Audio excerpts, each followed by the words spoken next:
লাকাদ কানা লাকুম ফি রাসূলিল্লাহি উসওয়াতুন হাসানা। আল্লাহ তাআলা বলছেন, হে মানব সম্প্রদায়, তোমাদের সকলের জন্য, ধ্যান দেন, সকলের জন্য আমার নবীর জীবন আদর্শ উত্তম নমুনা। বাংলায় যাকে নমুনা বলে, উর্দু বা ফার্সিতে বা আরবিতে মিসাল বলে, ইংরেজিতে ওইটাকে সিম্পল বলে। সকলের জন্য, শুধু আপনার আমার জন্য নয়, মুসলমানের জন্যই নয়, সকলের জন্য আমার নবী মুস্তাফার জীবন আদর্শ হল উত্তম নমুনা। এর বোতলে ভরা আছে পানি। এই পানি না পেলে অনেকেরই হয় জান নিয়ে টানাটানি। আরবের যদি কোনো আরবিয়ান হয়, ওকে যদি জিজ্ঞাসা করেন যে পিপাসা লাগলে কি করবা, তো বলে পানি পান করব। আজ আপনাদের এই কুতুবগঞ্জের বা সুলতানগঞ্জের অথবা পীরগাঁওয়ের বা পীরগঞ্জের কোনো লোককে পিপাসা লাগলে কেউ তেল খায়? সরিষার তেল, মুড়ি, ভাত, ছাতু। পিপাসা লাগলে পানি পান করে। আরবিয়ান যদি হয়, পিপাসা লাগলে পানির দরকার হয়। ইংল্যান্ডের কোনো ইংরেজ যদি হয়, পিপাসা লাগলে পানি পান করতে হয়। ইন্ডিয়ার কোনো ইন্ডিয়ান বা ভারতের কোনো ভারতীয় যদি হয়, তেষ্টা পেলে পানি পান করতে হয়। প্রতিবেশী দেশ বাংলাদেশের কোনো বাংলাদেশি যদি হয়, পিপাসা লাগলে পানি পান করতে হয়।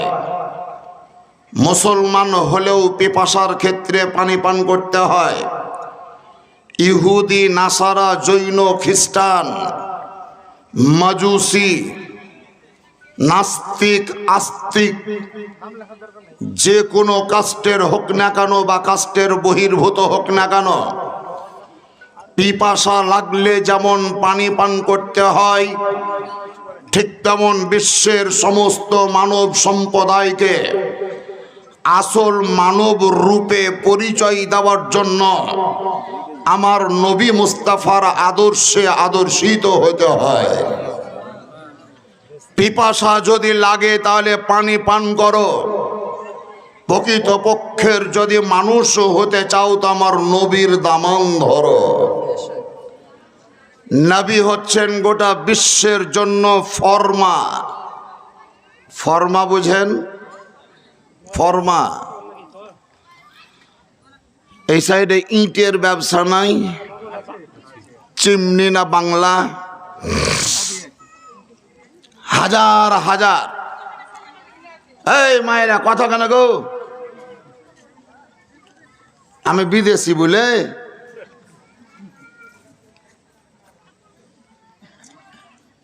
ফরমা,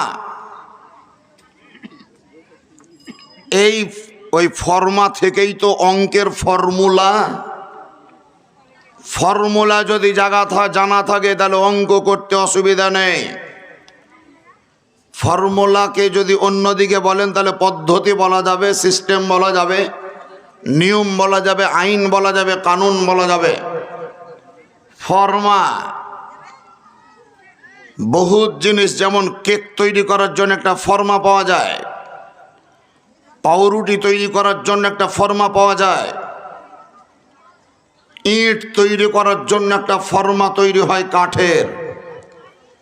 সেই কাঠের ফর্মাতে খোদাই করে লেখা আছে সিমপ্লেক্স, অথবা ভূষণ কিংবা HERO হিরো, যদি আপনাদের কুতুবগঞ্জের কাদা মাটি হয় আর ওই হিরো লেখা ফরমাই যদি ভরে উল্টে দেন তা দেখবেন কুতুবগঞ্জের মাটি হিরো হয়ে গেছে। আরবের যদি মাটি হয় আর ওই ফরমাই ভরে দেন উল্টে দেবেন তো হিরো হয়ে যাবে। ইংল্যান্ডের মাটি যদিও হয় আর ওই ফরমাতেই ভরে দেন তাহলে সে হিরো হয়ে যাবে। বুঝতে পারা গেল লক্ষ লক্ষ বা কোটি কোটি ইটের গায়ে হিরো লেখার জন্য হাজার হাজার লেখকের প্রয়োজন নেই। লক্ষ লক্ষ ইটের গায়ে হিরো লেখার জন্য যেমন একটাই কাঠের খোদাই করা ফর্মা দরকার, ঠিক তেমন গোটা বিশ্বের মানব সম্প্রদায়কে আসল মানব রূপে পরিচিতি লাভ করার জন্য ফরমা হিসাবে আমার নবী মুস্তাফার দরকার।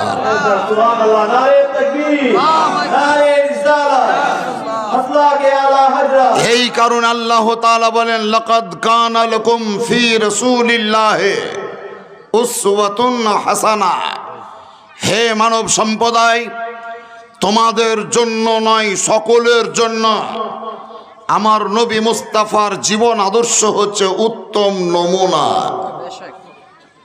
নিশ্চয় আপনারা হয়তো কোনোদিন কাউরির কাছ থেকে শুনেছেন আমরা বাংলা পড়ার প্রতি স্টাডি করে অতে অজগর থেকে শুরু করে Gitanjali 50, forgetting, the week with Gandhi, first atom bomb, the owl, postmaster, পিয়ন, আলালের ঘরের দুলাল, 18 বছর বয়স, এই সমস্ত শিক্ষা লাভ করে স্বামী বিবেকানন্দের জীবনী পড়ে, রবীন্দ্রনাথ ঠাকুরের জীবনী পড়ে, ঈশ্বরচন্দ্র বিদ্যাসাগরকে খুঁটিনাটি করে চিনে তাদের লাইফ হিস্টোরি সম্পর্কে আমরা বেশ অবগত। বাংলায় কিছু গল্প আছে, গল্প অনেক সময় অল্প হয় না। একটা জিনিস জেনে রাখেন, সিটি গোল্ড বুঝেন? সিটি গোল্ড, সিটি গোল্ডের মালা পাওয়া যায়, সিটি গোল্ডের বালা পাওয়া যায়, সিটি গোল্ডের কানের দুল পাওয়া যায়। সিটি গোল্ডের অলংকার তৈরি হয়েছে সোনার অলংকারকে ফলো করে। প্রথমত অলংকার হচ্ছে সোনার, ওটাকেই ফলো করে বা সেটাকেই দেখে সিটি গোল্ডের অলংকার তৈরি হলো। এবার বলেন সোনার অলংকারটা আসল না সিটি গোল্ডটা আসল? কোনটা? আর নকল কোনটা? সিটি গোল্ডটা নকল। এটা নকল হওয়ার কারণে এই সিটি গোল্ডের অলংকার পরিধান করে কোনো মা যদি নামাজ পড়েছেন তো নামাজ দোহরাতে হবে। আজকে মশলাটা শুনে নেন, আগামীতে যদি আপনি সিটি গোল্ডের অলংকার পরিধান করে নামাজ পড়েন তো নামাজ হবে না, নামাজ অবৈধ হয়ে যাবে, ওয়াজিবুল ইয়াদা হয়ে যাবে, আপনাকে নামাজ দোহরাইতে হবে। তাহলে আসল অলংকার হলো সোনার, নকল অলংকার হলো সিটি গোল্ডের। এই কারণে এটা পরিধান করে নামাজ হবে না। সোনার অলংকারকে দেখে দেখে যেমন সিটি গোল্ডের অলংকার ওই রকমই তৈরি হয়েছে, দেখতে তো সোনা মনে হয় কিন্তু আসলে সোনা নয়। ইসলাম ধর্মটা হচ্ছে প্রকৃত পক্ষের ধর্ম, একমাত্র ধর্ম। এই ধর্মটাকে সামনে সাইনবোর্ড বানিয়ে সামনে রেখে ইসলাম ধর্মটাকে ফলো করে বিশ্বের বুকে যত ধর্মরূপে চিহ্নিত হয়ে মানব সমাজে বিরাজ করছে সেগুলা কিন্তু ইসলামকে দেখেই তৈরি হয়েছে, ইসলাম ধর্মকে দেখেই এরা তৈরি করেছে। সোনার অলংকার দেখে যেমন সিটি গোল্ডের অলংকার তৈরি হলো, ঠিক তেমন ইসলাম ধর্মকে ফলো করে বাকি ধর্মের নিয়ম কানুন তৈরি হলো। সোনার অলংকার যেমন আসল, সিটি গোল্ড নকল, ঠিক তেমন ইসলাম ধর্ম আসল, আর বাকি যত আছে জোরে বলেন নকল।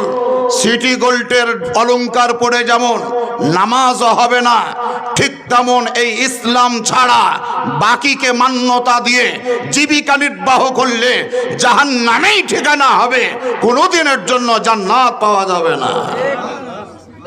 কোরআন ঘোষণা করছে ইন্নাদ-দীনা ইনদাল্লাহিল ইসলাম, আল্লাহর নিকটে ধর্ম শুধুমাত্র ইসলাম।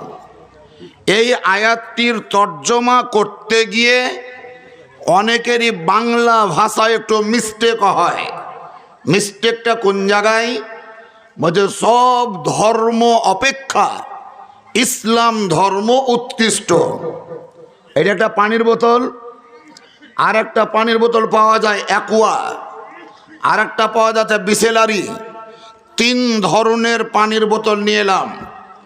দেশে বলছি যে এই 3 ধরনের পানি, তার মধ্যে বিসেলারি পানিটা হচ্ছে সর্বোত্তম। সর্বোত্তম পানি হলো বিসেলারি।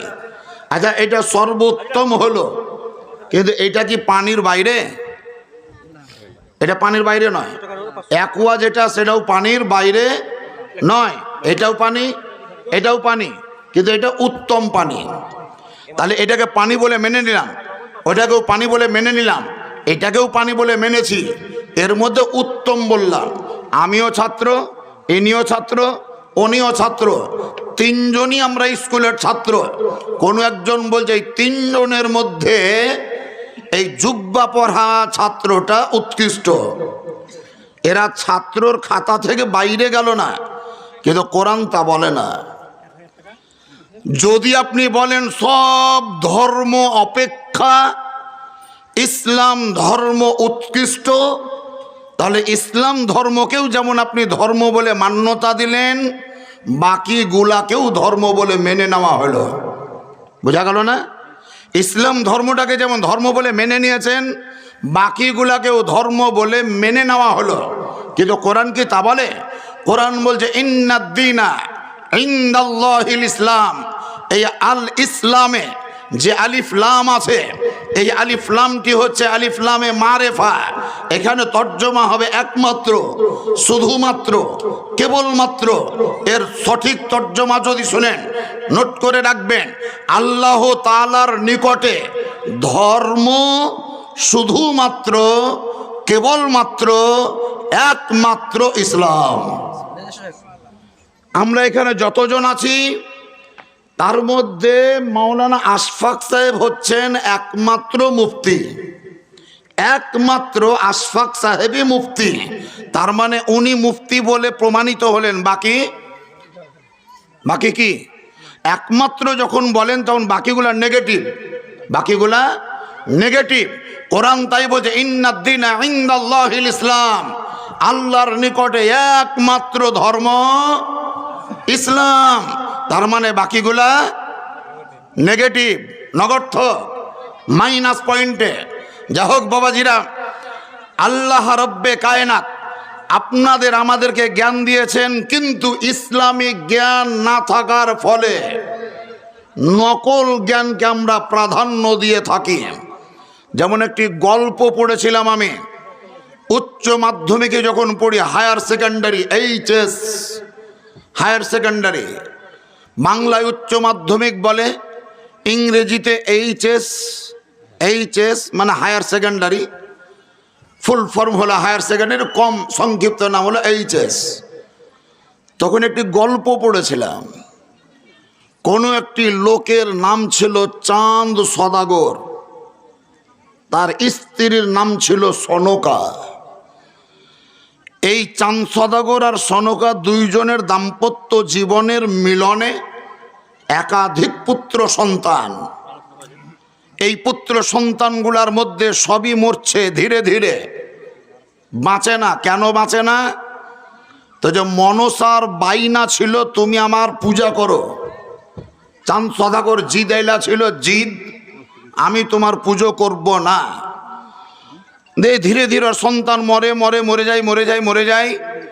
একটা বেটা বেঁচে আছে, নাম হলো লক্ষিন্দর। বেটার সাথে একটি মেয়ের বিয়ে হলো, মেয়েটির নাম বেহুলা, নাম শুনেছেন মনে হয়। সনকার বক্তব্য চাঁদ সওদাগরের নিকটে, সারতাজ আপনি আমার স্বামী, দরখাস্ত করছি আপনার কাছে আমি কোন নিয়ত বলছি জানে সেটা অন্তর্যামী। আমার কয়েকটা বেটা মারা গেল পূজা না দেওয়ার কারণে, একটাই বেটা বেঁচে আছে, যদি পুজো না দেন মনসার তাহলে এটাও মরবে। তাই আমি অনুরোধ করছি আমার বেটার প্রাণ নাশ করিয়েন না, পুজোটা দেন গা। চাঁদ সওদাগর বলেছিল আমি কাঁচা বেটা ছেলে নই, আমি কোনো মতেই পুজো তার দিব না, যদি না দেন তো মরবে। তো জানা মরবে না, এতদিন আমি বুঝতে পারিনি, তাই এখন এমন একটি পদক্ষেপ নিয়েছি, এমন একটা সিস্টেম তৈরি করেছি যে মনসা হাজারো চেষ্টা করলে আমার বেটাকে মারতে পারবে না। কি করেছেন? তো যে বেটার বিয়ে দিয়েছি বেহুলার সঙ্গে, বেটার বউ দুইজন বাসর ঘরে বসবাস করবে, রাত্রিতে তাহারা বাসর উদযাপন করবে। এর জন্য আমি কি করেছি জানো? গড়িয়েছি লোহার ঘর, কাল রাত্রি লাগি, সে ঘরে রহিবে পুত্র লোক রবে জাগি। গড়িয়েছি লোহার ঘর, কাল রাত্রি লাগি, সে ঘরে রহিবে পুত্র লোক রবে জাগি। প্রহরে প্রহরে দেবে প্রহরী পাহারা, পশিবে কি সাধ্য কেহ থাকিতে তাহারা। হে সনকা, চিন্তা করিও না, ভাবিও না, আমার বেটা বৌমা থাকবে তার জন্য লোহার ঘর তৈরি করেছি। যেই লোহার ঘরে কোনো ছিদ্র মিদ্র নেই সেই ঘরে থাকবে। আর প্রহরে প্রহরে, প্রহরে প্রহরে মানে ঘন্টায় ঘন্টায়, মিনিটে মিনিটে, এক কথায় সর্বত্র সব সময় প্রহরে প্রহরে প্রহরী পাহারা দেবে। কার ক্ষমতা আছে যে আমার বেটার নাশ করতে পারে, আমার বেটার জান হরণ করতে পারে? কেউ পারবে না। কিন্তু তারপরেও সকালবেলায় খবর পাওয়া গেল মনসা নাকি মিস্ত্রির সঙ্গে কন্ট্যাক্ট করেছিল, সামান্য ছিদ্র রেখে দিও, আমি ওই ছিদ্র দিয়ে সাপের রূপ ধারণ করে প্রবেশ করব। লক্ষিন্দরকে দংশন করলো, কলার ভেলায় ভাসালো। এই গল্পটা পড়ে, গল্পটা শুনে, গল্পটা লিখে, গল্পটা দেখে আমাদের মুসলিম সমাজে মুসলমান যুবক ভাইরা অত্যন্ত তৃপ্তি পায়, অত্যন্ত আনন্দিত হয়, বড় ইমেজ চলে আসে, মনটা যেন উৎফুল্ল হয়ে যায়, মনটা যেন উতালা হয়ে যায়। কিন্তু শুনি রাখুন, এই গল্পটাকে প্রাধান্য দেওয়া আপনার জন্য মূর্খামি হবে, এই গল্পটাকে প্রাধান্য দেওয়া আপনার জন্য বোকামি হবে। তার কারণ এই গল্প যেই দিন তৈরি হয়নি, গল্পের জনক যিনি তারও যেই দিন জন্ম হয়নি, তাহারও বহুত আগে কোরআন পাকের মধ্যে আল্লাহ তাআলা বলে রেখেছেন, আইনা মা তাকুনু ইউদরিকুমুল মাউত ওয়ালাউ কুনতুম ফি বুরুজিম মুসাজ্জাদা। হে মানব সম্প্রদায়, তুমি যেখানেই থাকো না কেন তোমার নিকটে মৃত্যু পৌঁছে যাবে। যদি তুমি ছিদ্রহীন লোহার ঘরে প্রবেশ করে থাকো তবুও মৃত্যু তোমাকে ছাড়বে না। এই কোরআনটা যদি আমি জানতাম তাহলে ওটাকে প্রাধান্য দিতাম না। কোরআনটা যদি জানতাম তাহলে ওটার প্রতি এত মনোনিবেশ করতাম না। কোনো একটি বাচ্চা ছেলে বাড়িতেই চলাফেরা করছে, তাই ঘর মানে ওটাকে বেডরুম বলছি আমরা, ঘর তো আর বলি না, বেডরুম। আজ এখানে ভাতটাত খায়, ওইটাকে আমরা ওসড়া বলি, কেউ কেউ উঠান বলে। আপনারা কি বলেন?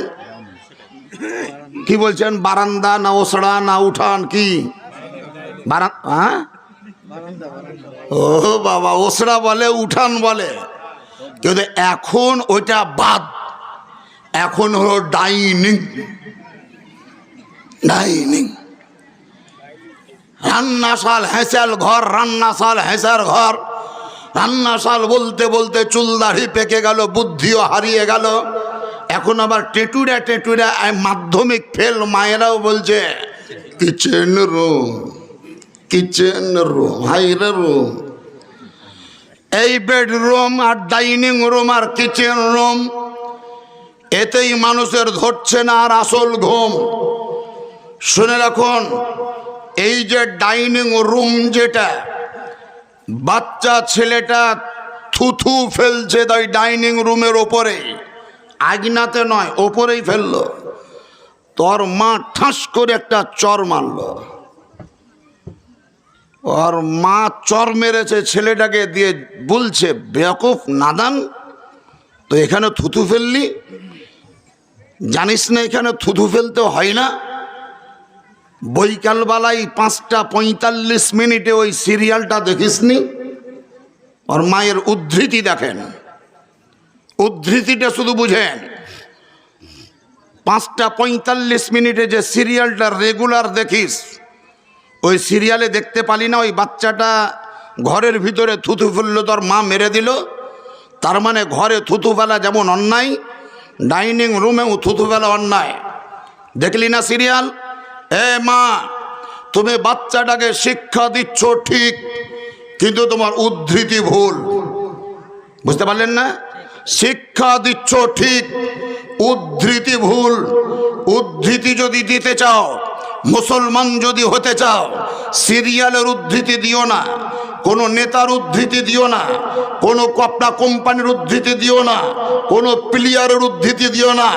উদ্ধৃতি যদি দিতে হয় সেই নবী পাকের দাও, যিনি রসুল আরবি, ইসলাম রবি, পৈগম্বরের পৈগম্বর, হাবিবে কিড্ডাগার, শেহনশাহে জিওয়াকার, মক্কার সরকার, মদিনার তাজদার, পাপীদের উদ্ধার নবী মুহাম্মদুর রাসূলুল্লাহ সাল্লাল্লাহু তাআলা আলাইহি ওয়াসাল্লাম, তিনি বলেছেন পরিষ্কার পরিচ্ছন্নতা এটা হচ্ছে ঈমানের অঙ্গ। পরিষ্কার পরিচ্ছন্নতা ঈমানের অঙ্গ। নবী বলেছেন যত্র তত্র মলমূত্র পরিত্যাগ করিও না। যত্র তত্র মানে যেখানে সেখানে মল ত্যাগ করিও না। গাছের নিচে খবরদার পেচ্ছাপ বা পায়খানা করিও না। যদি গাছে ফল থাকে অথবা পাতা থাকে, তার কারণ রোদ্রের টাইমে মাঠের কিষান মজদুর যারা ওই গাছের নিচে এসে আশ্রয় গ্রহণ করবে, যেই জমির ফসল পেকে গিয়েছে, কাল অথবা পরশুদিন কিষানরা গিয়ে কাটবে, সেই জমির ফসলের ভিতরে গিয়ে খবরদার পায়খানা করিও না। তার কারণ মজদুররা ফসলটা কাটতে গিয়ে তোমার প্রতি বদদুয়া বাহির হবে। যে পানিতে মানুষ মুখ চোখ ধোয়, ওযু করে, খবরদার সেই পানিতে পেচ্ছাপ করিও না। যেই ঘাস গবাদি পশুতে খায়, সেই ঘাসের ওপরেও পায়খানা করিও না। নবী বলেছেন পরিষ্কার পরিচ্ছন্নতা ঈমানের অঙ্গ। এই উদ্ধৃতিটা দিতে পারলা না যে আমাদের বিশ্ব নবী বলেছেন ছিঁড়া পড়ো আপত্তি নেই, কিন্তু নোংরা পড়িও না। ছিঁড়া পড়ো আপত্তি নেই, কিন্তু নোংরা পড়িও না। এমন একটা সময়কাল ছিল, আপনাদের বোধহয় মনে থাকবে না, আপনাদের অত বয়স হয়নি, আমার মনে আছে যে একটাই প্যান্ট কিনেছিল আমার বাবা বা বাপ। সেই প্যান্টটা পরেছি 1 বছর ধরে। উঠতে বসতে ঘর্ষণে পিছন দিককার কোনো এক জায়গা ফেটে গিয়েছে তা নয়, ধাব্বা সহ উড়ে পালিয়ে গিয়েছে। তখন সে মা সুই সুতো দিয়ে, মোটা সুই দিয়ে অন্য কাপড়কে ছিঁড়ে সেই জায়গায় ডাবটি লাগিয়েছে, পট্টি লাগিয়েছে। এটাকে ডাবটি লাগা বলে, পট্টি লাগা বলে। অনেক পুরুষ মানুষ আপনারা বসে আছেন, লুঙ্গি ফেটে গিয়েছে, তো মা বোনরা দর্জির কাছে দিবে, তো 5 টাকা বা 2 টাকা বা 8 আনা পয়সা লাগবে। সেই পয়সাটাও বাড়িতে না থাকার ফলেই লুঙ্গিটাকে এভাবে মোটা করে ধরে সেলাই করে দিয়েছে। এটাকে ডাঁড় দেওয়া বলে। এটা তালি দেওয়া, ওটা ডাঁট দেওয়া বা সেলাই করা। এই সেলাই করা লুঙ্গি পরা অভ্যাস। সেলাই করা লুঙ্গি মানে ছিঁড়ে যাওয়ার পর সেলাই করা লুঙ্গি পরেছেন, এরকম গরিব মানুষ এখানে আছেন? কেউ আছেন? ছিঁড়ে যাওয়া ডাবটি লাগা বা তালি দেওয়া প্যান্ট পরিধান করা অনেক ভাই আছে, অনেক যুবক আছে। মা বোনদেরকেও বলছি, এই সমস্ত মা বোনরাও নিজের শাড়িতে দাঁড় দিয়েছে, সেলাই করে পরিধান করেছে, নতুন শাড়ি কেনার মতন অর্থ জুটেনি। আর ওই মুহূর্তে ওই সময়কালে যারা গৃহস্থ ছিল, অর্থবান ছিল, ধনাঢ্যশালী ছিল, অর্থের অধিকারী ছিল, লাখপতি ছিল, কোটিপতি ছিল, জমিদার ছিল, তাহারা সুবহানাল্লাহ ওই গরিবদের তালি দেওয়া, গরিবদের ডাবটি দেওয়া, গরিবদের সেলাই করা পোশাক পরিধান করার জন্য নেগলেক্ট করেছে, ঘৃণা করেছে, অন্তর থেকে তাহাকে যেন অপছন্দ করেছে, গরিব বলে আখ্যায়িত করেছে, পাশে বসতে দেয়নি। কিন্তু আল্লাহ তাআলা বলছেন, হে মানব সম্প্রদায়, হে গরিব দলেরা, তোমরা তাকাও, আমি আল্লাহ আজকে তাদের মুড ফিরিয়ে দিয়েছি, তাদের মস্তিষ্ককে ঘুরিয়ে দিয়েছি। তোমরা এককালে গরিব ছিলে, তোমাদের ছিঁড়া পোশাক পরিধান করা দেখে ওরা ঘৃণা করত, তোমাকে নোংরা চোখে দেখত। আর আজকে আমি আল্লাহ ওদেরই মুড এমন ভাবে ঘুরালাম যে যত বড় লোক দেখবা তাকে তত দেখবা ছিঁড়া কাপড় পরে বেড়াচ্ছে। আছে না নাই? হইঠা ছিঁড়া প্যান্ট। লোকের দেখা দেখি 3 বছর আগে আমার একটা বেটা আছে, এখন বর্তমানে ক্লাস 4-এ পড়ছে, 4-এ পড়ছে। এই মালদহা পান্ডুয়া মিশনে একটা বাংলা মিশন আছে, পান্ডুয়াতে জালালউদ্দিন কাদেরী সাহেবের অধীনে চলে মিশনটি। তো সেই মিশনে আমার 2টো বেটা এখন পড়ছে। একটা বেটা আগে পড়তো, যেটা আগে পড়তো সেটা এখন বর্তমানে আশরাফিয়াতে পড়ছে, আশরাফিয়া মুবারকপুর। আর বাকি 2টো আছে, একটা 9 ক্লাসে আছে, একটা 4-এ আছে। তো এই 4-এ পড়া ছেলেটাকে 2 বছর আগে কুরবানির নামাজের আগে সুন্দর একটা প্যান্ট কিনে দিলাম 450 টাকাতে। 3 দিন পর দেখছি তো হুঁচা ছিঁড়া। ভাবছি বোধহয় কোথাও পড়েছিল, দিয়ে ফেটে গিয়েছে। বাড়িতে ঘোরাঘুরি করছে, তার হোঁচা ছিঁড়া দেখতে পাচ্ছি আমি। তার মাকে বকছি, কোথায় পড়েছিল বাঁদর, প্যান্টার হোঁচা ছিঁড়ে দিয়েছে। আমাকে ওর মা বলছে পড়ে ছিঁড়েনি, ও নিজেই ছিঁড়েছে। আগে জিজ্ঞাসা করছে, আরে তোর হোঁচা ছিঁড়া কেন, কি করে ছিঁড়লি, এত শক্ত কাপড়? তো যে বেলেটে কেটেছি। কেন? তো এইটাই মার্কেটে চলছে, এটাই মার্কেটে চলছে। হে মুআজ্জাজ সামান, এমন একটা সময় ছিল ছিঁড়া পোশাক পরিধান করাকে মানুষ ঘৃণা করত। এখন এই ছিঁড়া পোশাক পরিধান করাটাই আপনার স্টাইলে দাঁড়িয়ে গেল। তবে আপনার ছিঁড়া পড়াতে আর তখনকার ছিঁড়া পড়াতে পার্থক্যটা কি? তখনকার ছিঁড়া পড়া হলো নবী মুস্তাফার সুন্নাত, সাহাবায়ে কেরামদের সুন্নাত, বুজুর্গানে দ্বীনদের সুন্নাত, ওলি আউলিয়াদের সুন্নাত। আর তুমি যে ছিঁড়া পড়ছো এটা আমার নবীর দিকে নিসবত করা চলবে না। বর্তমানে কোনো সিনেমা জগতের প্লেয়ারকে তুমি ফলো করছো, মুসলমান হয়ে হাতে বালা, মুসলমান হয়ে কানে দুল, মুসলমান ঘরের যুবক ছেলে নাককে ছিদ্র করে গহনা পরিধান করো, মুসলমান ঘরের ছেলে হওয়ার পরেও তুমি সুবহানাল্লাহ হাতে সুতো বেঁধে বেড়াও, মুসলমান ঘরের ছেলে হওয়ার পরেও মাথায় বাটি রেখে। কি বাটি রেখে দিয়েছে? এদিক মাটি করে দিয়েছে, এদিকে বাটি আর এদিকে মাটি, কিছু নাই, কিছু নাই। তারপর আবার দেখি নকশা করেছে, যেমন রাস্তার উপরে গাছ লাগা থাকে, যে কাঁচি দিয়ে কাটিং করে, কাঁচি দিয়ে কাটিং করা হয়। কোন নাবালকের নাবালক গাছের কাটিং করেন, ও মাথার চুলের কাটিং করেছে। ওই কাটিংয়ে কেউ এল লেখছে, কেউ আই লেখছে, বিভিন্ন রকমের কাটিং।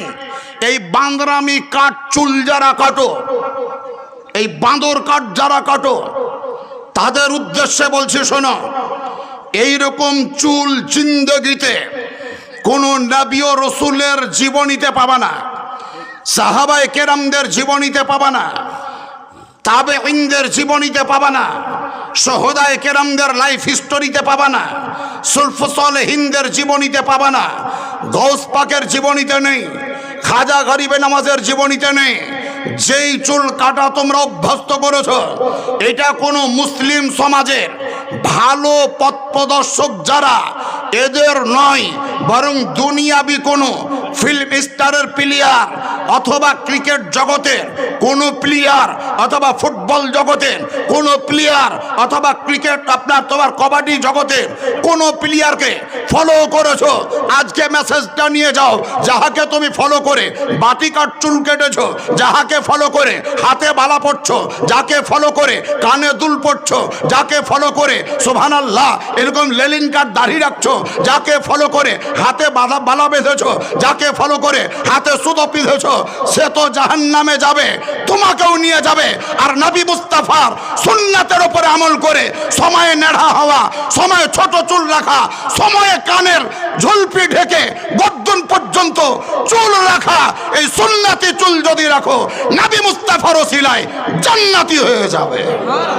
নারে তাকবীর, নারে তাকবীর, নারে রিসালাত, নারে রিসালাত। উলামায়ে অনেক লোক নেগলেক্ট করে বলছে যে মৌলবি মাওলানাদের লম্বা লম্বা পাঞ্জাবি আর জুব্বা পরার কারণেই কাপড়ের দাম বেড়ে গেল।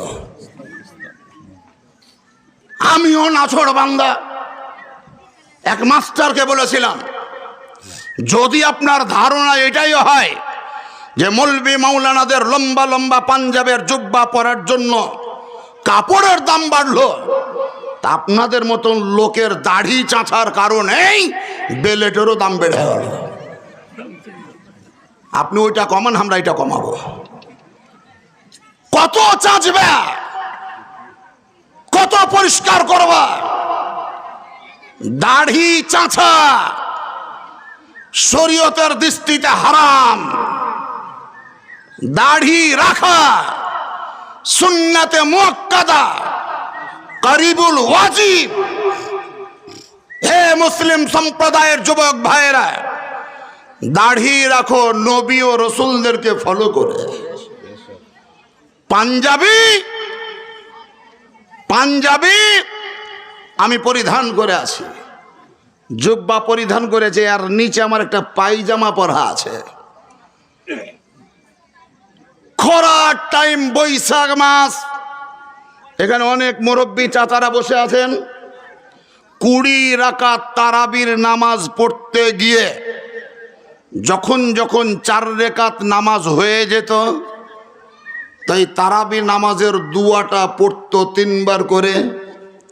আর দেওয়ালে খাড়ো করা তাল পাতার পাখা থাকতো, হ্যান্ড ফ্যান, হাত পাখা, ওই ফাঁকেই 2-4 বার ঘুরিয়ে নিত। আপনাদের মনে পড়বে না? এরকম মনে পড়ছে? হ্যাঁ, বিদ্যুৎ এলাকায় আসার আগে। তো তখনকার কথা আপনাদের মনে আছে? আপনাদের থাক আর না থাক, কিন্তু আমার আছে। লাইন নেই, কারেন্ট নেই, বিদ্যুৎ নেই, ফ্যান ঘুরে না, এই কারণে হ্যান্ড ফ্যান, হাত পাখা। 4 রাকাত নামাজের মাথায় একবার করে পাখা ঘুরাতেন। এত গরম, এত গরম, যেই জায়গায় সাজদা করতাম মসজিদ ভিজে যেত। বাড়িতে গিয়ে জামা গেঞ্জি লুঙ্গি সব খুলে পানিতে ভিজিয়ে শুকাতে হতো। ওই ঘামের তাড়নায় অনেক সময় পাতলা লুঙ্গি চামড়ার সঙ্গে এমন ভাবে চিপটে লাগতো, ফেবিকুইক আঠা ফেল। আর ওই আঠা যুক্ত হয়ে লাগার কারণে ফস করে লুঙ্গি ফেসেও যেত, ফেটেও যেত। এরকম ফেসেছে কাহরির না ফাঁসেনি? আর বলিয়েন না, ফেসেছে। তা শোনেন, গরমের টাইমে শরীর যদি ঘেমে গিয়েছে, লুঙ্গি যদি ভিজে গিয়েছে, চামড়ার সঙ্গে যদি একদম চিপটে লেগে গিয়েছে, রুকু করতে গিয়ে টান পড়বে, সাজদা করতে গিয়ে টান পড়বে, আত্তাহিয়াত পড়ার সময় বসতে গিয়ে টান পড়বে। আর এই টানের কারণে লুঙ্গি ফাঁসবে, পায়জামা ফাঁসবে, যদি লুঙ্গি ফেসে যায়, যদি পায়জামা ফেসে যায়, এখান থেকে যারা জামা পরিধান করেছো ওই জামা বলছে এই মুসল্লি তোমাকে বাঁচাতে পারলাম না, এই নামাজি ভাই তোমার সম্মান রক্ষা করতে পারলাম না, তোমার ইজ্জতকে আবরণ করতে পারলাম না, আমি ঘাটা টোপ দিতে পারলাম না, ঢাকতে পারলাম না, লোকের সামনে যাবা কি করে, লোকের সামনে যাবা কি করে, যেভাবেই যাও না কেন তোমাকে ধরা পড়তেই হবে। কিন্তু লম্বা পাঞ্জাবি যদি পড়ে নবীর সুন্নাতের তরিকা হিসাবে, সাহাবায়ে কেরামদের তরিকা হিসাবে যদি লম্বা পাঞ্জাবি পড়ে, লুঙ্গি যদি ফেটে যায় পাঞ্জাবি বলবে ঘাবড়াইও না, পায়জামা যদি ফেটে যায় পাঞ্জাবি বলবে ঘাবড়াইও না, তোমার পিছন দিককার কাপড় ফেটে গেলেও তোমার মান সম্মান আমি ঢেকে রাখবো, সামনে দিককার কাপড় ফেটে গেলেও আমি তোমার মান সম্মানকে আবৃত করব। পৃথিবীর মাঝে যেমন তোমাকে অসম্মানিত হতে দেব না, হাসরের পন্তরেও তোমার মান সম্মান বাঁচিয়ে রাখার চেষ্টা করব। নবী মুস্তাফার সুন্নাত চিন্তা করে যদি পাঞ্জাবি পড়ো তোমাকে জাহান্নামে যেতে হবে না। মান সম্মান দুনিয়াতেও পাবেন, আখিরাতেও পাবেন। সেই নবী মুস্তাফার উম্মত আজকে আপনারা আমরা সেই নবীকে ফলো করেন। আল্লাহ তাআলা বলেন লাকাদ কানা লাকুম ফি রাসূলিল্লাহি উসওয়াতুন হাসানা। একটি হাদিস বলছি উঁচু আওয়াজে জোরে সোরে ভক্তি ভরে মনের উদারতা নিয়ে, কার্পণ্যতার পরিচয় দিয়ে নয়, বোখালতির পরিচয় দিয়ে নয়। হাদিস শরীফে লেখা আছে সেই ব্যক্তি সবচাইতে বড় বখিল যে ব্যক্তি আমার নাম শুনলো অথচ দরুদ পড়ল না, সেই ব্যক্তি বখিল। তা বখিল আমরা যেন না হই, উঁচু আওয়াজে দরুদ শরীফ পড়ব, আমরা সখীর আলামত ব্যক্ত করব। এটা মসজিদেরই জালসা নাকি? মসজিদের জালসা, মসজিদের উন্নতি কল্পে। মসজিদের উন্নতি মানে বিল্ডিং, মার্বেল, টাইলস, রং, মুসল্লিরা থাকবে বসি, দেওয়ালে লাগা থাকবে এসি নাকি? ইমাম সাহেবের হাইরে খুশি।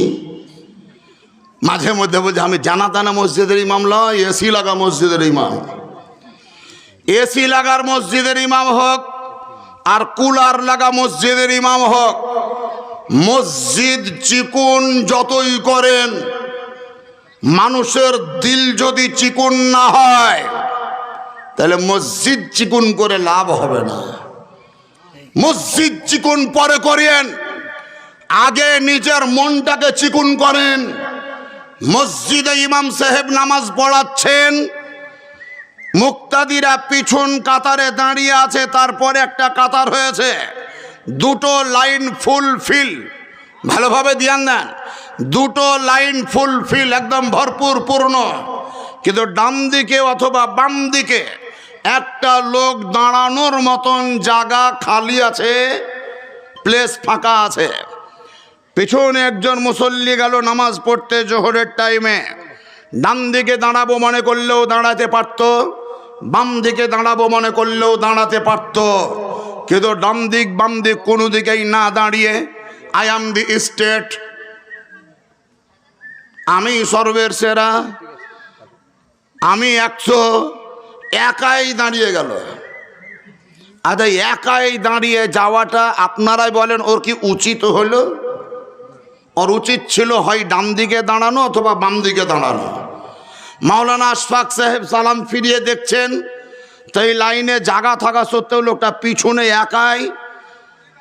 জিজ্ঞাসা করছে কি ব্যাপার দাদা বা কি ব্যাপার চাচা, আপনি এই ডান দিকে দাঁড়াতে পারতেন, বাম দিকে দাঁড়াতে পারতেন, তো পিছনে আপনি একাই নামাজে দাঁড়িয়েছেন কেন? এটা জামাত আপনি জানেন না? তো ওই সময়তে গলাবাজি করে বলছে ওগুলো আপনি বুঝবেন না। ইমাম সাহেবকে বলছে ওগুলো আপনি বুঝবেন না, তার মানে এই প্রমাণ করলো যে ইমাম ওর অবুঝ, মানে জ্ঞান কম, এটাই তো ওর ভাষা ব্যক্ত হচ্ছে। ওগুলো আপনি বুঝবেন না, তার মানে ইমামকে অবুঝ বানালো। ধ্যান দেন, বাংলা শিক্ষিত যদি হন তাহলে আপনি যদি বলেন আপনি ওগুলা বুঝবেন না, তার মানে আপনি অবুঝ বললেন। আপনার ইমামকে যদি আপনি অবুঝ বলেন তাহলে আপনার নামাজ হলো কি হলো না, হবে কি হবে না, কোনোদিন বিচার করেছেন? কোনোদিন ভেবে দেখেছেন? যা হোক বলে দিল ওগুলো আপনি বুঝবেন না, তাহলে ইমাম সাহেবকেও বুঝাবে কখন? জোহরের নামাজ কমপ্লিট হলো, পালির বাড়ি থেকে টিফিন বাটিতে খাবারও চলে এসছে। ইমাম সাহেব ঘরে বসে টিফিন খুলে থালাতে নিয়ে খেতে বসবেন, সব মুসল্লিরা পালিয়ে গিয়েছে। তখন হুসপুস হুসপুস করে ঘরে ঢুকে বাহানা খুঁজছে, কি তরকারি খাবার এসছে মৌলানা সাহেব? কার বাড়ি পালি? আপনাদের খাবারের ঠিক আছে, আপনারা তো মাছ মাংস ছাড়া খাবেন না, আপনাদের কপাল, আপনাদের কপাল। তো মৌলবীর কপাল দেখে এত হিংসা হয়েছে তো হগা মৌলবী, আপনাদের কপাল। মৌলবী সাহেব বললে বসেন বসেন, চেয়ারে বসালো। এবার এক কথা দু কথা বলতে বলতে, শুনেন মৌলানা সাহেব, আপনি তখন আমাকে বললেন যে একাই দাঁড়ালেন কেন? আপনাকে বললাম আপনি বুঝবেন না, কারণ জানেন? ওই ডান দিকে যে লোকটা শেষ প্রান্তে ছিল, সেই লোকটা আমাদেরই কংগ্রেস পার্টি করতে করতে হঠাৎ তৃণমূল হয়ে গেছে। আরই লেগে ওকে আমি দেখতে পারি না, ওর পাঁজরে দাঁড়াই না। আর এইটা এইটা তো ওর ডিপ কল আছে, জমিতে পানি ছিঁচে, আমার জমির ফসল মরছে, ওকে বললাম যে পানি দাও পানি দাও, তা আমাকে না দিয়ে অন্য ঝুনাকে দিয়েছে, ওর লেগে ওকেও দেখতে পারি না। তো নামাজ পড়তে গিয়ে তুমি তৃণমূল আর কংগ্রেস দেখলে, নামাজ পড়তে গিয়ে কে পানি দিল কে পানি দিল না এটা দেখলা। এইরকম মনের কালি নিয়ে যদি মসজিদ, সুবহানাল্লাহ, কুতুবগঞ্জের মসজিদ তো দূরের কথা, পীরগাঁওয়ের মসজিদ তো দরকিনার, পান্ডুয়ার মসজিদ তো দরকিনার, বাগদাদের মসজিদ নয়, মক্কারও যদি কোনো মসজিদে গিয়ে এই কালি নিয়ে নামাজ পড়ো, আমি বলবো কসম খোদার তোমার নামাজও হবে না। আর যদি মাটিরও দেওয়ালের তৈরি মসজিদ হয়, পাটি যদি নামাজ পড়ো, দিল যদি পরিষ্কার থাকে, খোদার নিকটে তোমার এই নামাজ কবুল হয়ে যাবে, বেকার হবে না। দিল পরিষ্কার করো, মনটাকে স্বচ্ছ করো, মনটাকে গর্জস করো, লাইট লাগাও, হ্যালোজেন লাইট লাগাও দিলে। এই হ্যালোজেন লাইট লাগবে কখন? আপনি আপনার নবীর প্রতি দরুদ পড়বেন যখন। সেই নবীর প্রতি দরুদ পড়ে অন্তরে হ্যালোজিন লাইট জ্বালান। যাই হোক, দরুদ শরীফ পড়বো।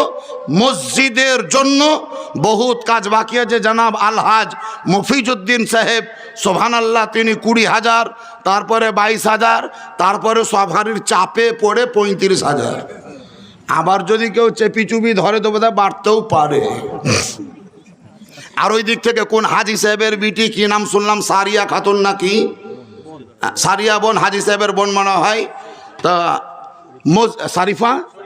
শরীফা খাতুন, মসজিদে 10,000, বাপ মায়ের কবর যেখানে আছে সেই কবরস্থানের জন্য 10,000। আবার আমাদের মাওলানা সাহেবের প্রস্তাবে 1,000 বৃদ্ধি করে 21,000, মাশাআল্লাহ, সুবহানাল্লাহ। আর তারপরে ওই দিক থেকে কে এসে 5,000, কে দিল 6,000, কেউ দিল 1,000, কেউ দিল 2,000। আমি আপনাদের কাউরির ওপরে নয় বেজার, তবে প্রস্তাব রাখবো, কেউ নয়, বেশি নয়, মাত্র একজন যদি পারেন খোদার ঘর মসজিদের জন্য 11,000 টাকা দিতে হবে। 11,000 টাকা। আমি 14,000 বলতে পারতাম, 9,000 বলতে পারতাম, 10,000ও বলতে পারতাম, কিন্তু 11,000 বললাম। তার কারণ আমরা হজ পাক 11,000 হয়ে গেছে। হয়ে গেছে। সুবহানাল্লাহ, দাঁড়ান, মেশিনটা লাগাই আমি। হ্যাঁ, মেশিনটা লাগাচ্ছি, দাঁড়ান। 11 আর তোমার 17 কি কি দেছো তুমি? শাফিকুল আলম, হ্যাঁ, শাফিকুল আলম, নগদ 11,000, বাকি 10,000, তার মানে টোটাল 11,000। শাফিকুল আলম কার নাম? হ্যাঁ, 1,000 নগদ আর 10,000 বাকি, টোটাল 11,000।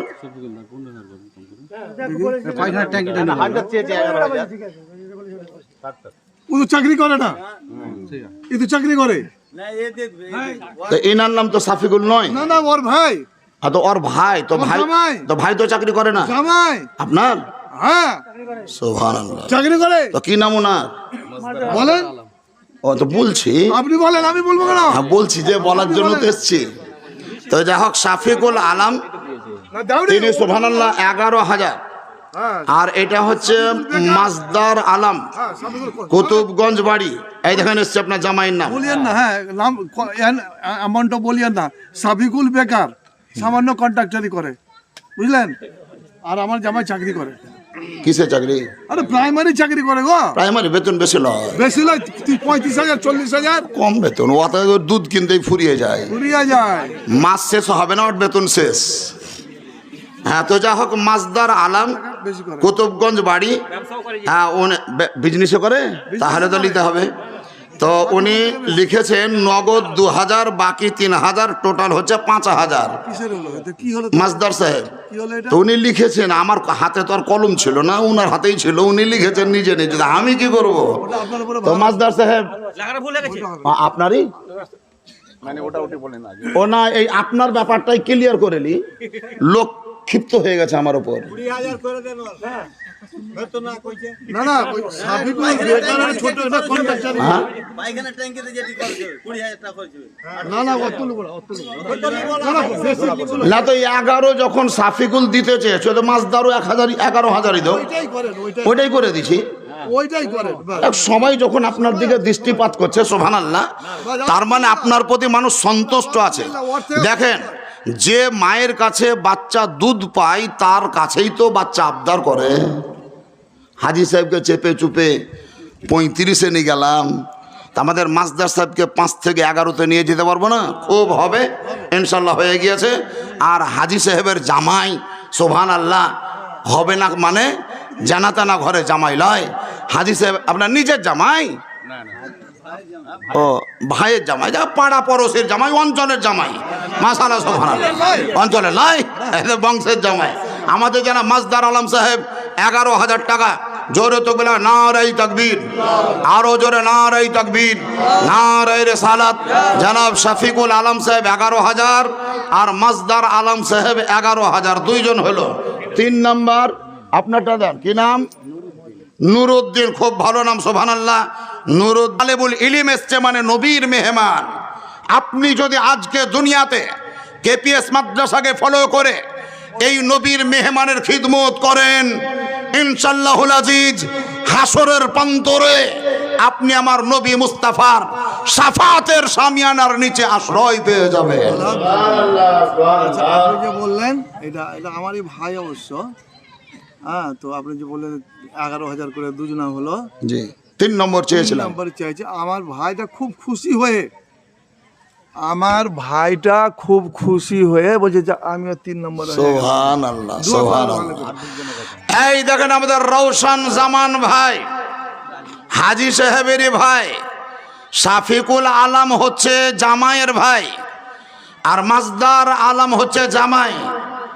আর আমাদের রওশন জামান হচ্ছে, এটাও কোন দিককার ভাই, নিজের ভাই, চাচাতো ভাই।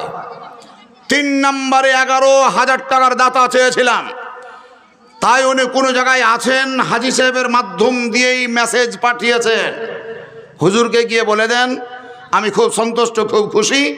তো 8,100 টাকা আছে, ওর সঙ্গে কত টাকা যোগ করলে 11,000 হবে, ওইটা অঙ্ক কষে যোগ করে দিয়ে দেন গা, তার মানে 11,000। জোরে তো বলে নারাই তাকবীর, আরেকটু জোরে নারাই তাকবীর, নারাই রিসালাত, মাসলাকে আলা হযরত জনাব রওশন জামান সাহেব বলেন জিন্দাবাদ।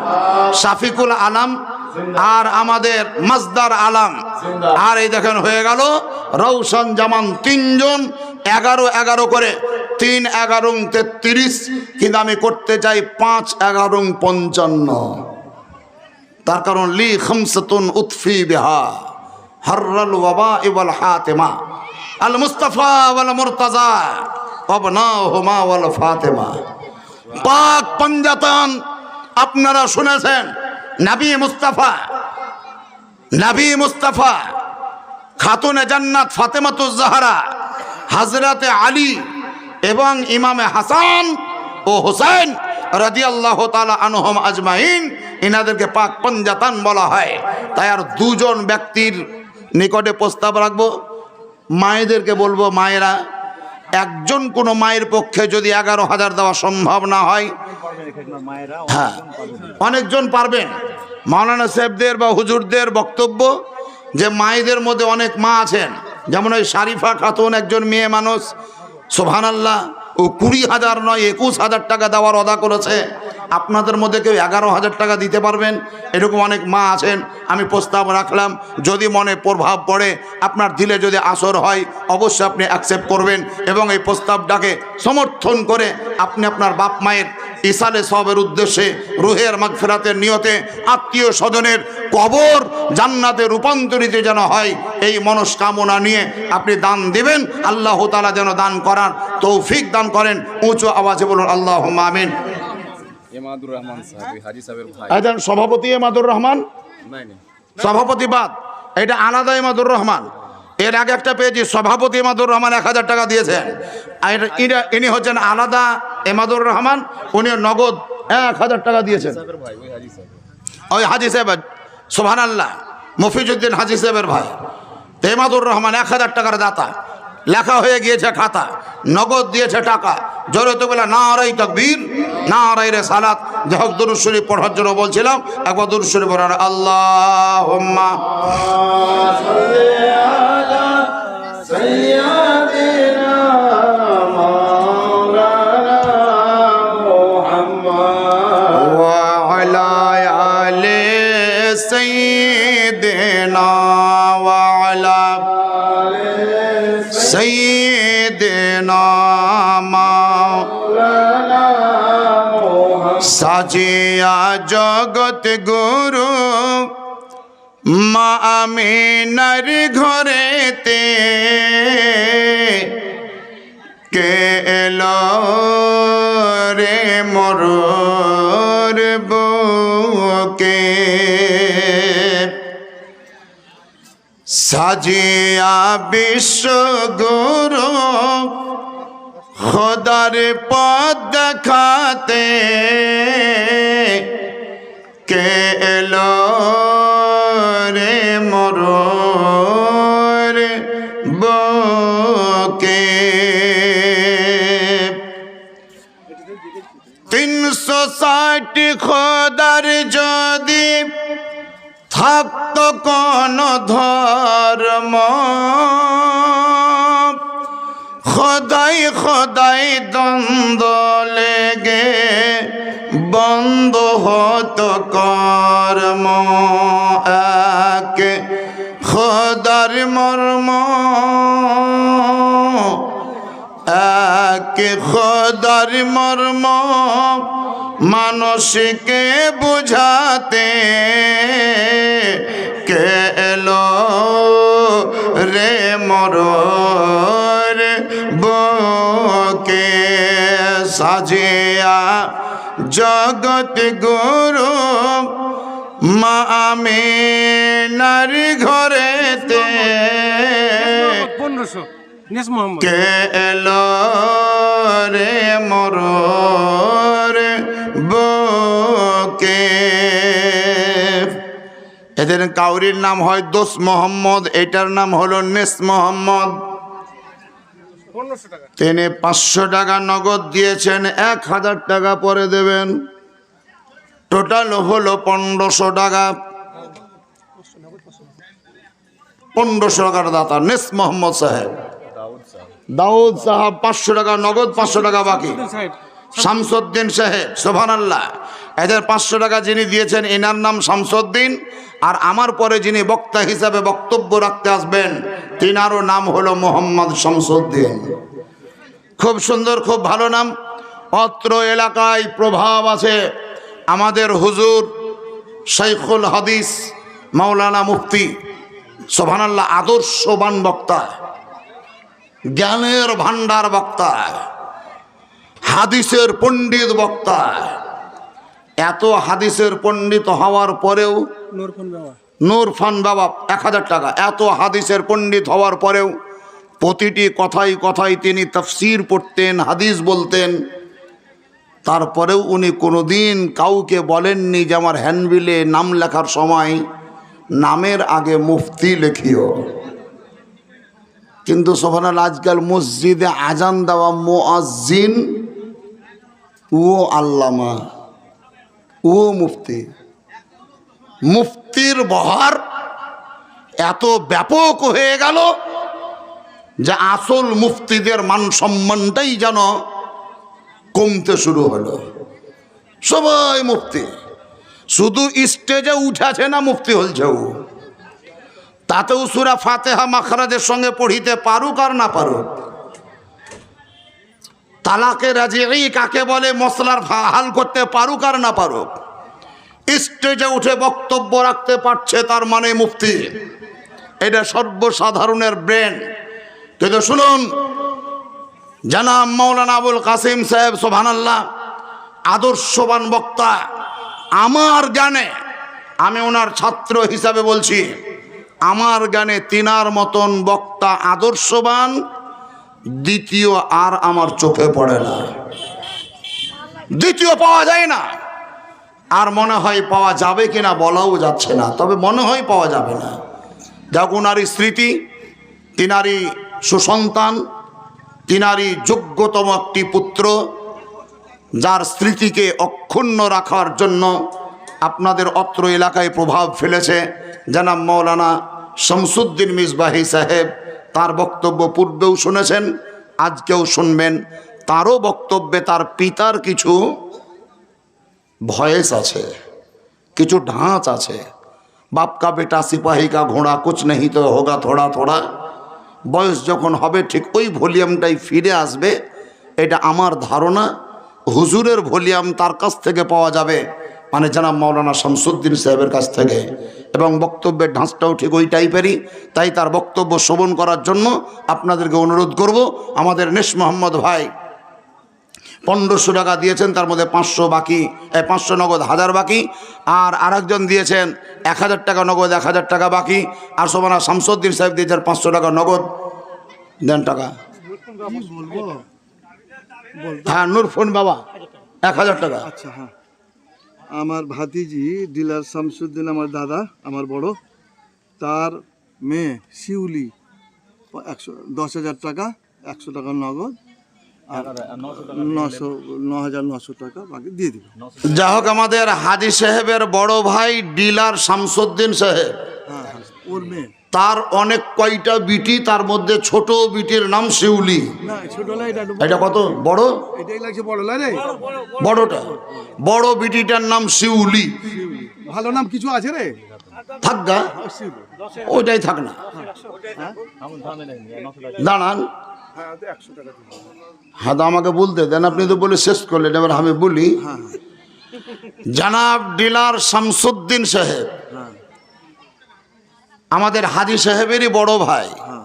তার অনেক কয়টা মেয়ে, তার মধ্যে বড় মেয়ে নাম হলো শিউলি খাতুন। হাজি সাহেবের হাতে 100 টাকা দিয়ে পাঠিয়েছেন, আর বলে পাঠিয়েছেন যে 9,900 টাকা পরে দিব।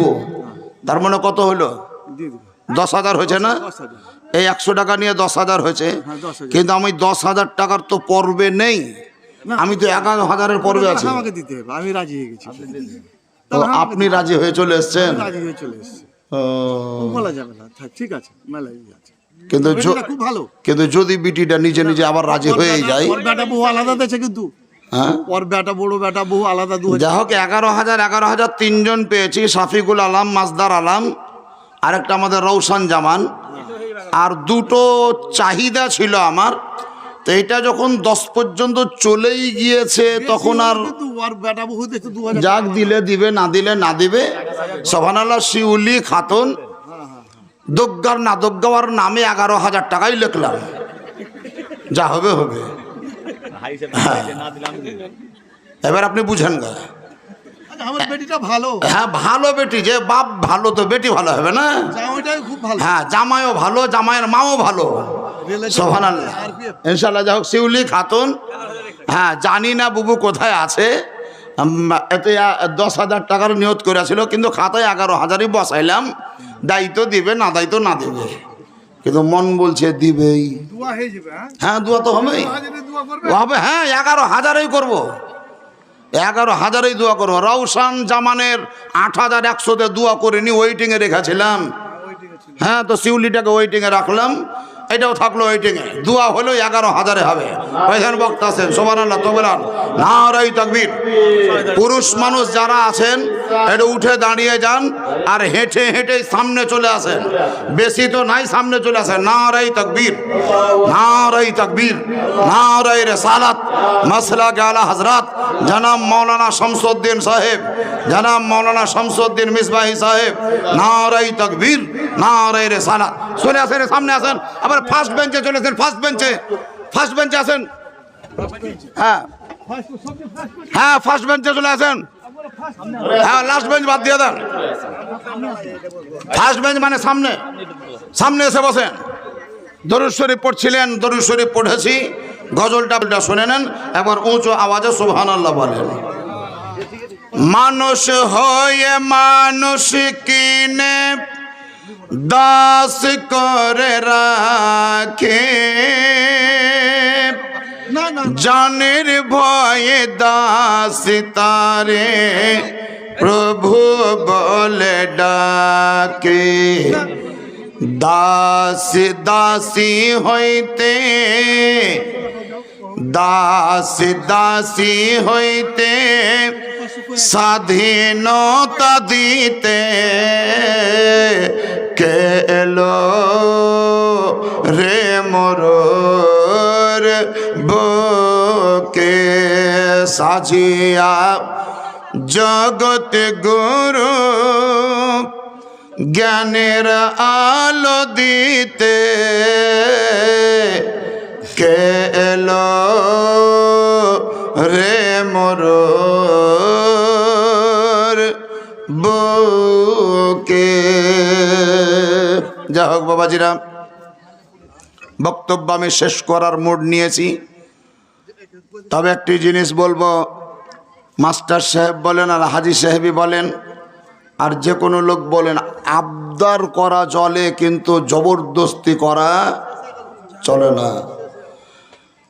কোরআন পাকের মধ্যে লেখা আছে লা ইকরাহা ফিদ্দিন, ধর্মের জন্য জবরদস্তি করিও না।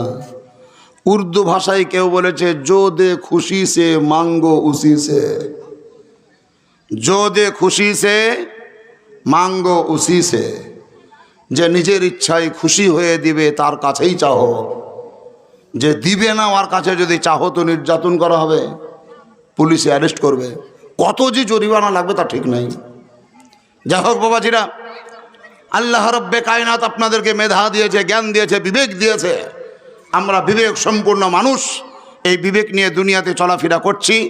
একটি মশলা বলে দিচ্ছি, এদিকেই বোধহয় পশ্চিম আপনাদের, এদিকে পশ্চিম।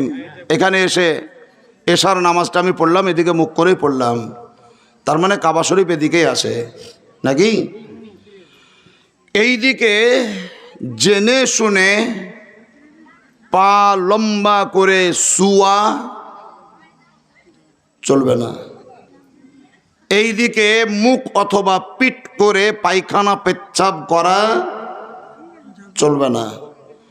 মায়েদের জন্য বলছি, বাচ্চা ছেলে দুগ্ধ পান করতে করতে ঘুমিয়ে গিয়েছে, বাচ্চা নিজে বিছান পাড়েনি, তুমি বিছান পেড়েছ, অতএব বাচ্চাটার মাথা যেন পূর্ব দিকে আর পা পশ্চিম দিকে আছে এরকম ভাবে বিছান করিও না। আর মায়েদেরকে বলছি, পুত্র সন্তান যদি হয়, হাতে চাঁদির বালা, গলায় চাঁদির মালা দিয়েছে ওর খালা, এটা পড়ায়ও না, বুঝবে কঠিন জ্বালা। পুরুষদের জন্য সোনা যেমন নিষেধ, চাঁদিও তেমন নিষেধ। শুধুমাত্র 4 মাসা ওজনের বা 4.5 মাসা ওজনের চাঁদির একটি অলংকার হিসাবে আংটি পুরুষরা ব্যবহার করতে পারে। ইহা ছাড়া তামা, পিতল, লোহা, চাঁদি, সোনা কোনোটাই পুরুষদের জন্য জায়েজ নয়, জায়েজ নয়, জায়েজ নয়। মায়েদের জন্য চাঁদি, সোনা, হীরা, মণি, মুক্তা যত আছে 1 ভরি 2 ভরি লয়, স্বামীকে ভালোবাসা দিয়ে ফুসলে ফাসলে রাজি করিয়ে যদি পারো তো 2-5 কেজির মালা গড়াও, অসুবিধা নেই। 1-8 কুইন্টালের মালা গড়াও, কোনো অসুবিধা নেই। তবে বৎসর পুজে গেলে খবরদার বিনা জাকাতে ওই মালা পরিও না, জাকাতটা দিও, জাকাতটা দিও। মালা পড়ো আপত্তি নেই, কিন্তু জাকাত দিও। জাকাত যদি না দাও, দুনিয়ার কোনো মোড়ল তোমার নামে বিচার ডাকবে না, কিন্তু আল্লাহর দরবারে তুমি নিস্তার পাবা না, তোমার কোনো ছুটকারা নেই। মশলাটা শুনেন, এই দিকে মুখ করে নামাজ পড়ছে, নামাজ পড়তে পড়তে যদি পিছন দিকে পশ্চাদে কেউ ঘুরে তাকায়, ইমাম অথবা মুক্তাদি যেই হোক, পশ্চাদে যদি ঘুরে তাকায়, নামাজ হবে? হবে না। কেন? ইস্তেকবালে কিবলা মানে কাবা শরীফের দিকে মুখ করে নামাজ পড়াটা হচ্ছে আরকানের মধ্যে পড়ে, ফারাইজে নামাজ। এটা শর্ত, ওইদিকে মুখ করতে হবে আপনাকে। সারাইতে নামাজ, হ্যাঁ সারাইতে নামাজের মধ্যে পড়ছে, আপনাকে এইদিকে মুখ করেই নামাজ পড়তে হবে, অন্যদিকে মুখ করে নামাজ পড়া চলবে না। আর ওইদিকে মুখ থেকে থাকতে থাকতে ঘুরিয়ে নেওয়াও চলবে না। এই সারাইত যদি মাফকুদ হয়ে যায়, নামাজটাও ফাসিদ হয়ে যাবে। পিছন দিকে মুখ ঘুরালে নামাজ ফাসিদ হয়ে যায়। কিন্তু নিশ্চয় শুনেছেন, আমাদের নবী মুস্তাফা তার জীবদ্দশায় কোনো এক সময় অসুস্থ হয়েছিলেন। অসুস্থতার কারণে মসজিদে নববীর ভিতরে সাহাবায়ে কেরামগণ জমায়েত হয়েছেন জামাতে নামাজ পড়বেন বলে। নবী ইমামতি করেন, নবী পাক আসবেন, নামাজ পড়াবেন, আসবেন, নামাজ পড়াবেন, আসবেন, নামাজ পড়াবেন, কিন্তু নবী আসছেন না। মসজিদ ভরা সাহাবী, তাদের মধ্য থেকে একজন সাহাবীর নাম ধরে ডাক দিলেন, আবু বকর নামাজ পড়াও।